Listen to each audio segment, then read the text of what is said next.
Welcome back. Hyderabad చుట్టుపక్కల వందల వేల ఎకరాల భూముల్ని కబ్జా చేశారు సీమాంధ్ర నాయకులు. దానిలో భాగంగానే జూబ్లీహిల్స్లో నీరజరావు గారి స్థలాన్ని కడప మాజీ మేయర్ వైఎస్ రాజశేఖర రెడ్డి బావమర్ది రవీంద్రనాథ్ రెడ్డి ఆక్రమించినటువంటి స్థలాన్ని హైకోర్టు తిరిగి నీరజరావు గారికి అప్పగించింది. ఆమె ఒంటరి పోరాటం చేసి విజయం సాధించింది. ఆవిడ స్ఫూర్తిగా ఆవిడ చేసినటువంటి పోరాటం ఆదర్శంగా తీసుకొని ఇప్పటికి కూడా చాలామంది కబ్జా గురైన వాళ్ళు ఉంటారు, భూముల్ని పోగొట్టుకున్న వాళ్ళు ఉంటారు. వారి పోరాట స్ఫూర్తిని తీసుకొని వాళ్ళు కూడా ఉద్యమించాలని కూడా చెప్తున్నారు. టీనీస్ కూడా మీకు అండగా నిలబడుతుంది. తెలంగాణ న్యాయవాదులు కూడా మీకు సహకరించేందుకు సిద్ధంగా ఉన్నారు. నీరజరావు గారు, మీ రెగ్యులరైజేషన్ అనేది క్యాన్సిల్ అయింది కదా, సో దాని స్టేటస్ ఏంటి? అయిన తర్వాత కూడా అది ఎప్పుడో రావాల్సింది, ఇప్పుడు ఎందుకు వచ్చింది? ఇది ఏంటంటేనండి, రెగ్యులరైజేషన్ క్యాన్సిలేషన్ అనేది ఏమవుతుందంటే, ముందు ఎంఆర్ఓ రిపోర్ట్స్, తర్వాత కలెక్టర్ గారు, తర్వాత CCLA అని ఒక ప్రొసీజర్ ఉంటుంది.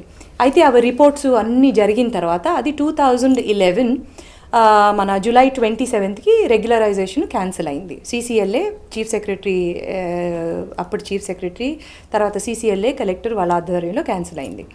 క్యాన్సిల్ అయిన తర్వాత ఏమైందంటే, వీళ్ళు జ్యుడిషియరీ చాలా బెనెవలెంట్ కదా, అంటే చాలా ఉదారత ఉన్నది.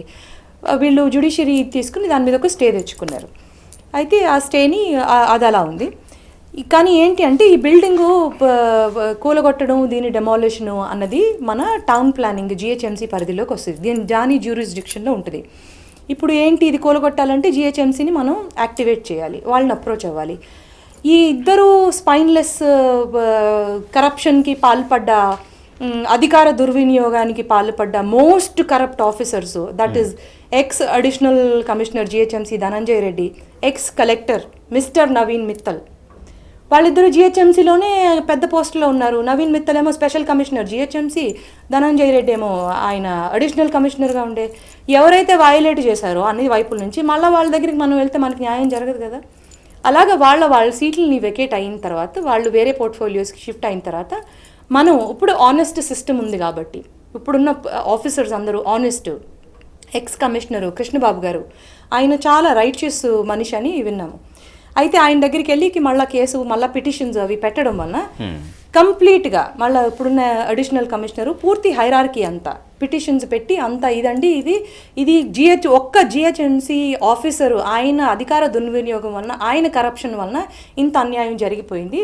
ఇది మీరు కంప్లీట్గా డీటెయిల్గా రీసెర్చ్ చేసి ఇది న్యాయం జరపాలి. అది ఒక ఇల్లీగల్ ల్యాండ్ గ్రాబ్డ్ కన్స్ట్రక్షన్ని లీగలైజ్డ్ ఆక్యుపేషన్గా మిస్టర్ ధనంజయ్ రెడ్డి చేశారు. ఇప్పుడు మీరు మీ సిస్టమ్ మూవ్ చేయాలి అని చెప్పి HMC యాక్ట్ 1955 అని ఉంది, దాన్ని ఇన్వోక్ చేసి పర్మిషన్స్ లేనిది అది ఇదని, అప్పుడు వాళ్ళు లీగల్ ప్రొసీజర్ ఎంత అయితే ఉంటుందో కంప్లీట్ రీసెర్చ్, ఉన్న ఫాల్సిఫైడ్ డాక్యుమెంట్స్, అనధికారంగా ఫాల్సిఫైడ్ డాక్యుమెంట్స్ క్లియర్ చేసి ఫ్లోటెడ్ డాక్యుమెంట్స్ నవీన్ మిత్తల్ గారు, ధనంజయ్ రెడ్డి గారు పంపించేవాళ్ళు. అయితే అప్పుడు GHMC స్టాండింగ్ కౌన్సిల్ గారు వాళ్ళ లీగల్ ఒపీనియన్స్ అన్నీ ఇది తప్పు అని చేసినవన్నీ అన్నీ బయటికి తీసి లీగల్ ప్రొసీజర్స్ ఫాలో అయ్యి మల్టిపుల్ నోటీసెస్ ఇవ్వగా, వీళ్ళు షోకాజ్ నోటీస్ మీద కూడా అక్కడ కబ్జా చేసిన వాళ్ళు వెళ్ళి స్టే తెచ్చుకుంటే ఇది మళ్ళీ దాన్ని ఛాలెంజ్ చేసినప్పుడు GHMC స్టాండింగ్ కౌన్సిల్, నేను ఛాలెంజ్ చేసినప్పుడు, అప్పుడు జడ్జి గారు జ్యుడిషియరీ మళ్ళీ వాళ్ళకి 4 చీవాట్లు పెట్టి, షోకాజ్ నోటీస్ మీదే మీకు స్టేలు కావాలా అని వాళ్ళకి చీవాట్లు పెట్టి ఇది చేసి ఫైనల్ డెమాలిషన్ నోటీస్ వీళ్ళకి ఇవ్వగా, వీళ్ళు మళ్ళీ రిట్ పిటిషన్ వేసుకున్నారు. 19th June 2013కి వీళ్ళు రిట్ పిటిషన్ వేసి డెమాలిషన్ ఆపాలి అది అని ఫాల్సిఫైడ్ డాక్యుమెంట్స్, ఫోర్జ్డ్ డాక్యుమెంట్స్ మళ్ళీ ప్రొడ్యూస్ చేసి వీళ్ళు కోర్టుని GHMC మీద చాలా ప్రెషర్ పెట్టారు.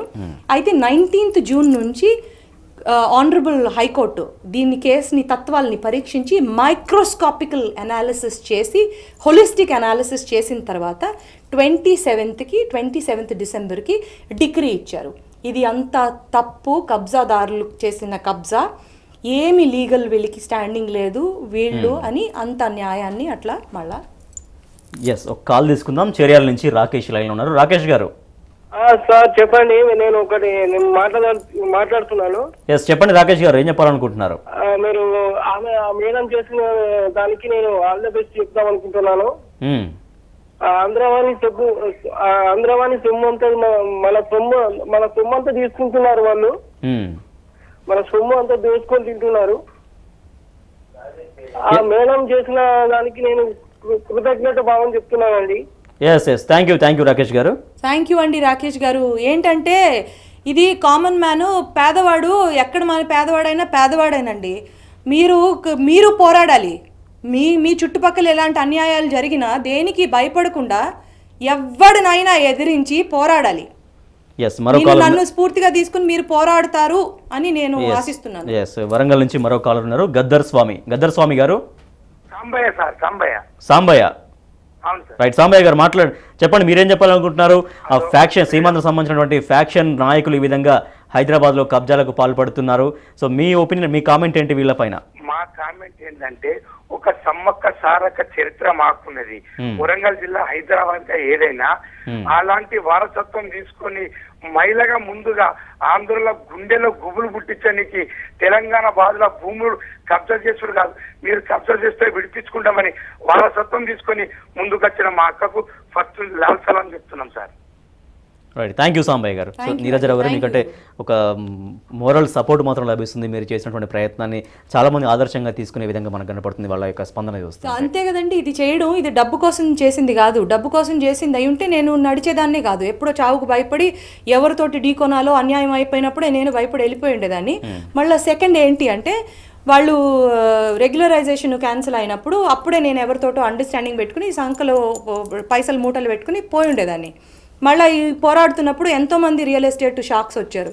ఏమని, లిటిగేషన్తో మేము కొనేసుకుంటాం. అయ్యా, నేను ఇది నా ప్రాణాలు అడ్డుపెట్టి పోరాడేది ఇక్కడ ఎవడైతే దౌర్జన్యకారుడు ఉన్నాడో వాడికి బుద్ధి చెప్పడానికి, నా ప్రాణం డబ్బులతోటి ఎన్కాష్ చేసుకోవడానికి కాదు అని. అయితే ఇది ఇలాంటి మళ్ళా మనం అనగదొక్క పడకూడదు అని ఎగ్జాంపుల్ సెట్ చేయడానికి నేను ప్రాణాలు పణంగా పెట్టి నేను పోరాడానండి. ఎస్, మరో కాలర్ ఉన్నారు లైన్లో, ఆదిలాబాద్ నుంచి హనుమాన్లు గారు. రైట్, హనుమాన్లు గారు మాట్లాడండి, ఏమనుకుంటున్నారు? ఈ విధంగా హైదరాబాద్ చుట్టుపక్కల భూములు సరే ఇప్పుడు దృష్టికి వచ్చినాయి, ఇంకా చాలా ఉండి ఉంటాయి, దృష్టికి రానివి కూడా 100,000 ఎకరాల భూములు కూడా కబ్జాలు అయి ఉంటాయి. సో మీ కామెంట్ ఏంటి? ఈ విధంగా బాగా చేశారు మేడం గారు. అటువంటి చెప్పండి. ఆంధ్రుల హక్కు కాదు సార్, తెలంగాణ హక్కు కాబట్టి మేడం గారు పోరాటం సాధించింది. ఆ మేడం గారు పోరాటానికి మేము ప్రత్యేక ధన్యవాదాలు తెలియజేస్తున్నాం బాసర తరఫున. సరస్వతి అమ్మవారు ఉన్నారు బాసరలో, అమ్మవారి ఆశీస్సులు అమ్మవారికి ఇంకా ఎలవేళలు ఉండాలని, శక్తిని ఇవ్వాలని చెప్పి కోరుకుంటున్నాం. Yes, thank you so much అండి హనుమాన్ గారు. మరొక కాలర్ ఉన్నారు, ఖమ్మం నుంచి ప్రకాష్ గారు. హలో ప్రకాష్ గారు. నమస్తే ప్రకాష్ గారు, మాట్లాడండి, ఏం చెప్పాలనుకుంటున్నారు? ఈ విధంగా కబ్జాకు గురైన వాళ్ళు కూడా చాలా మంది ఉంటారు, కబ్జాకు సంబంధించినటువంటి బాధితులు. మీరేం చెప్తారు? ఆ విధంగా కబ్జా జరుగుతున్న తీరుపైన మీ స్పందన ఏంటి? సార్, మేము ఖమ్మం నుంచి మాట్లాడుతున్నాం. మేడం గారు ఈరోజు చేసిన ప్రోగ్రామ్ బాగుంది సార్. ఆ సెక్షన్ లో అందరికి హైదరాబాద్ లో సపోర్ట్ చేయండి సార్. చెప్పండి సార్, కొంచెం యాక్చువల్గా మీరు కూడా మీడియాలో కొంచెం విషయాన్ని లోతు చూపెట్టండి. ఎందుకంటే ఇంతకుముందు నిరసన తెలియదు కదా, ఇప్పుడు రాష్ట్ర వ్యాప్తంగా అందరూ తెలుసు కాబట్టి ఇలాంటి వాళ్ళందరికీ సపోర్ట్ చేస్తారు. కబ్జా గురైన వాళ్ళందరికీ మేడం గారు సపోర్ట్ చేస్తే వాళ్ళ స్ఫూర్తిగా ఉంటుంది సార్.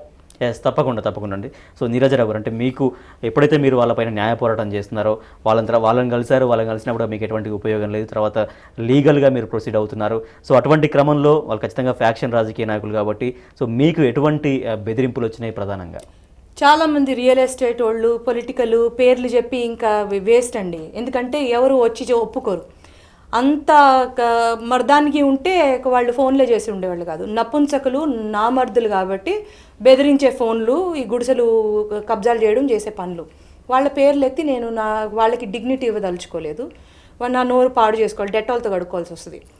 అయితే ఏంటి అంటే, ఎవరెవరైతే వయలేట్ అవుతారో, ఎవరెవరైతే కబ్జాలకి బాధితులు అవుతారో నుంచోవాలండి. వాళ్ళు సమాజాన్ని బయటికి వచ్చి అరవాలి, వస్తారు. అది తెలుగులో, మన హిందీలో ఒక షేర్ ఉంది, మజ్రూ సుల్తాన్పురి అని పెద్ద ఆయన. ఏంటంటే, మే అకేలా చలాతా జానిబే మంజిల్, లోగ్ సాత్ ఆతే గయే కార్వా బంతా గయా. ముందు అడుగు వేసేది ఒక్కడే, కానీ వస్తారు. మన న్యాయంలో మనం, మన నీతిలో, మన నిజాయితీలో, మన ధైర్యంలో మనం ముందు ఇది పెట్టుకుని ఆత్మస్థైర్యంతో ఆ మొదటి అడుగు వెయ్యాలి. వేస్తే అందరూ వస్తారు. దానికి నేనే నిదర్శనం. ఎస్, రైట్, వచ్చిన బ్రేక్ తీసుకుందాం. బ్రేక్ తర్వాత నీరజరావు గారితో చర్చ కొనసాగుతుంది. నీరజరావు గారితో మీరు కూడా ఫోన్ ద్వారా మాట్లాడవచ్చు. హైదరాబాద్ చుట్టుపక్కల భూములు ఏ విధంగా కబ్జా అవుతున్నాయో మనం చూస్తున్నాం. స్వయంగా నీరజరావు గారి భూమిని వైఎస్ రాజశేఖర రెడ్డి బామ్మర్ది, కడప మాజీ మేయర్ రవీంద్రనాథ్ రెడ్డి కబ్జా చేసిన తర్వాత ఆమె ఒంటరి పోరాటం చేసి విజయం సాధించి అటువంటి నాయకులకు, అటువంటి ఫ్యాక్షనిస్ట్ రాజకీయ నాయకులకు బుద్ధి చెప్పే ప్రయత్నం చేశారు నీరజరావు గారు. మీరు కూడా అభినందించవచ్చు. చిన్న బ్రేక్ తర్వాత ఫోన్ న్యూస్ చూద్దాం.